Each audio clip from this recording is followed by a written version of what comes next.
ഫെബ്രുവരി മാസത്തിൽ നമ്മുടെ പ്രൊഫഷണൽ ടാക്സിന്റെ രണ്ടാം ഗഡു ലോക്കൽ സെൽഫ് ഗവൺമെന്റിൽ അടയ്ക്കേണ്ടതായിട്ടുള്ളതാണല്ലോ.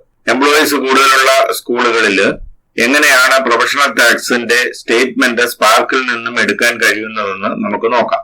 സ്പാർക്കിൽ നിന്നും സ്റ്റേറ്റ്മെന്റ് എടുക്കാനും അത് ബിംസിന്റെ പ്രൊസീഡിങ്സ് വഴി ട്രഷറിയിൽ STSB ചെക്ക് വെച്ചുകൊണ്ട് അടയ്ക്കാനും കഴിയും. എന്നാൽ STSB ചെക്ക് വെച്ച് പ്രൊഫഷണൽ ടാക്സ് അടയ്ക്കുമ്പോൾ പഞ്ചായത്തിന്റെ അല്ലെങ്കിൽ മുനിസിപ്പാലിറ്റിയുടെ അക്കൗണ്ട് നമ്പർ നമുക്ക് വേണം. രണ്ട്, നമ്മൾ ഇങ്ങനെ അടച്ചു കഴിഞ്ഞിട്ടും നമ്മുടെ സ്കൂളിൽ നിന്നും ഇത്ര തുക അടച്ചിട്ടുണ്ട് എന്നുള്ളത് പഞ്ചായത്തിൽ അറിയിക്കുകയും ചെയ്യേണ്ടതായിട്ടുണ്ട്. അപ്പൊ അതിലും നല്ലത് നമുക്ക് എംപ്ലോയീസ് കൂടുതലുണ്ടെങ്കിൽ വരച്ചെടുത്താനും തുക കാണാനായിട്ട് നിൽക്കണ്ട, സ്പാർക്കിൽ നിന്നും പ്രൊഫഷണൽ ടാക്സിന്റെ സ്റ്റേറ്റ്മെന്റ് എടുക്കുകയും അതനുസരിച്ചുള്ള തുക LSD ഓഫീസിൽ അടയ്ക്കുകയും ചെയ്യുക എന്നുള്ളതാണ് എളുപ്പമുള്ള മാർഗം. എങ്ങനെയാണ് സ്റ്റേറ്റ്മെന്റ് സ്പാർക്കിൽ നിന്നും എടുക്കുന്നതെന്ന് നമുക്ക് ഈ വീഡിയോയിലൂടെ നോക്കാം. ആദ്യമായിട്ട് നമ്മൾ സ്പാർക്ക് തുറക്കുന്നു.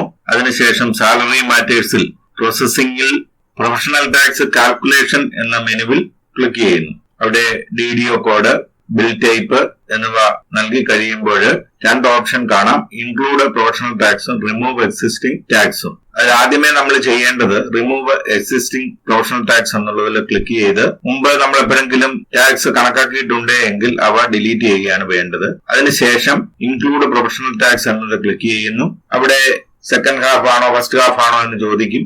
അത് സെലക്ട് ചെയ്തതിനു ശേഷം കൺഫേം എന്നുള്ള ബട്ടണിൽ ക്ലിക്ക് ചെയ്യുക. പോപ്പപ്പ് ഓക്കെ കൊടുക്കുക.